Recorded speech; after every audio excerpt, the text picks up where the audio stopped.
Bueno, continuamos en este segundo bloque que corresponde a la temática de gobierno y sistemas de partidos. En ese segundo bloque nos abocamos más específicamente a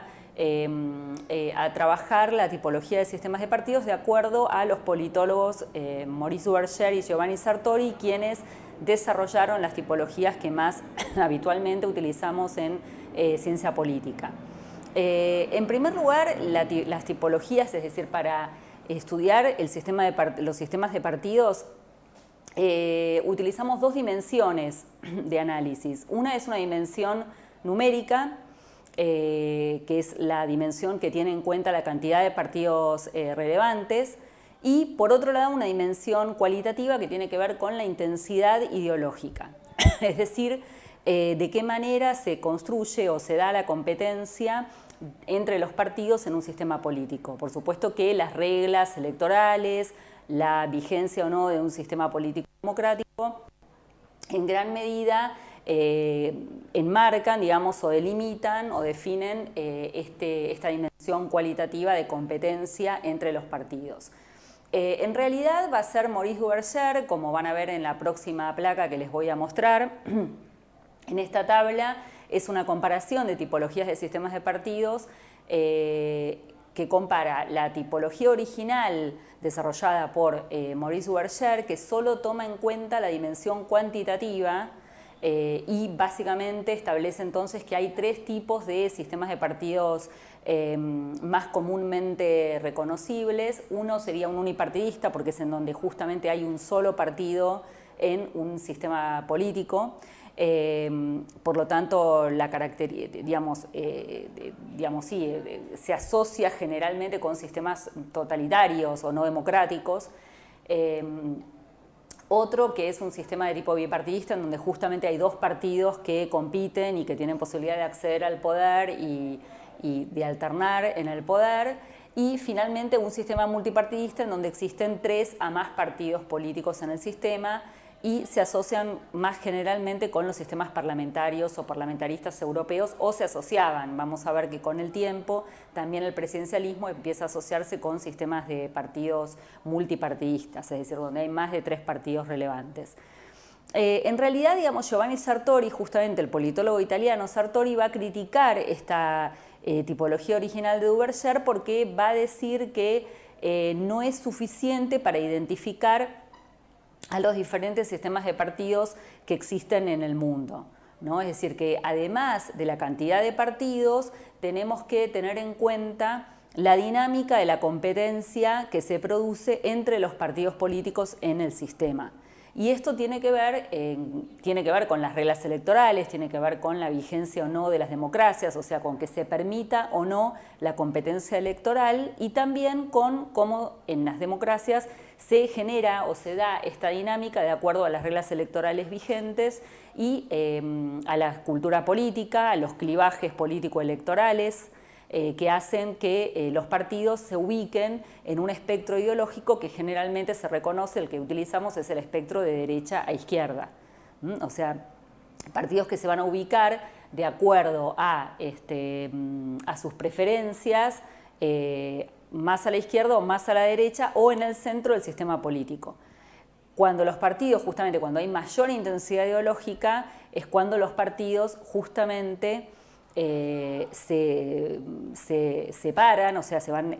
escindiendo del centro o separando del centro y se van asociando o posicionando más hacia la izquierda o más hacia la derecha. O sea, los sistemas en donde hay una mayor distancia ideológica entre los partidos son justamente en los que se considera que hay una mayor intensidad ideológica de los mismos.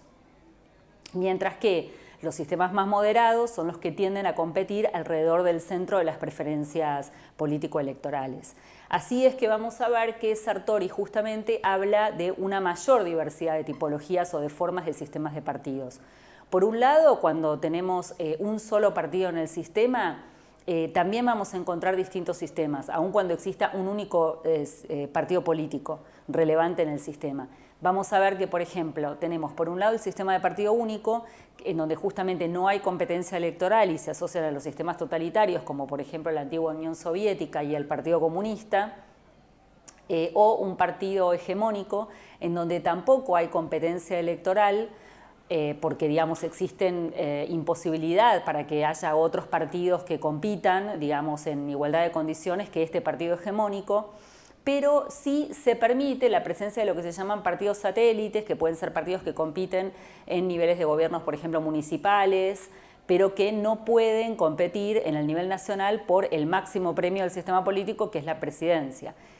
Por ejemplo, el sistema de partido hegemónico, históricamente se asoció con lo que era el PRI, el Partido de la Revolución Institucional en México, hasta el año 2000, en que se produce la democratización o se empieza a producir la democratización del sistema político. Y el tercer tipo de sistema unipartidista para Sartori es el que él denomina predominante, en donde sí existe la competencia electoral, pero lo que sucede es que siempre el mismo partido es el que gana las elecciones. O sea, la posibilidad de la alternancia, que es lo que conocemos como cuando a través de los diferentes periodos electorales un partido sucede al otro, o sea, la oposición pasa a ser oficialismo y el oficialismo pasa a ser oposición, en realidad no sucede por larguísimos periodos de tiempo, porque lo que sucede es que, dada la estructura político-social, es siempre un partido, digamos, que logra, digamos, juntar mayor cantidad de votos, ¿no? Por ejemplo, un partido de tipo atrapa todo, que tiene incluso una menor densidad ideológica y que lo que hace es recoger votos de diferentes lugares, digamos, del espectro político, y entonces siempre gana las elecciones. Por otra parte, tenemos los sistemas bipartidistas, en donde justamente hay dos partidos relevantes, pero en este caso, digamos, existen dos partidos políticos, como por ejemplo el caso típico es el de los Estados Unidos de Norteamérica, donde históricamente tanto el Partido Republicano como el Partido Demócrata se han alternado en el poder, pero también existen sistemas multipartidistas, es decir, donde hay más de dos partidos relevantes, pero que se forman dos grandes coaliciones de gobierno, coaliciones electorales que compiten, y por lo tanto la dinámica de la competencia también es bipolar, o sea, es entre básicamente dos agrupaciones o movimientos políticos.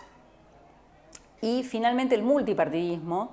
que reconoce dos tipos, a su vez dos subtipos dentro de lo que es el multipartidismo. Por un lado, lo que Sartori llama el extremo o polarizado, que es en el caso en que la intensidad ideológica es muy grande, es decir, que hay una gran cantidad de partidos, es decir, en este caso hay 5 partidos o más en el espectro político que se alinean de derecha a izquierda, en donde lo que él dice que la dinámica de la competencia es lo que él llama centrífuga, es decir, que los votos tienden a irse hacia los extremos. O sea, hay partidos de derecha fuertes y partidos de izquierda muy fuertes también. Y es más difícil armar coaliciones de gobierno para gobernar. Fíjense en la literatura el caso de Italia, hasta los 80, digamos, era un caso de multipartidismo polarizado.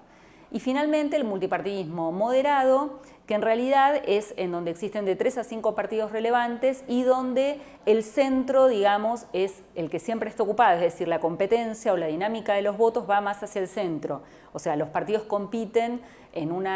con una menor densidad ideológica. Las preferencias electorales entonces se alinean o van más hacia las posiciones de centro en el sistema político y por lo tanto, digamos, se requieren muchas veces de coaliciones para formar gobierno, pero no existe, digamos, tanta intensidad o tanta disputa ideológica entre tendencias de derecha o tendencias de izquierda. Damos por terminado este bloque y seguimos con más en el tercer bloque de esta tutoría.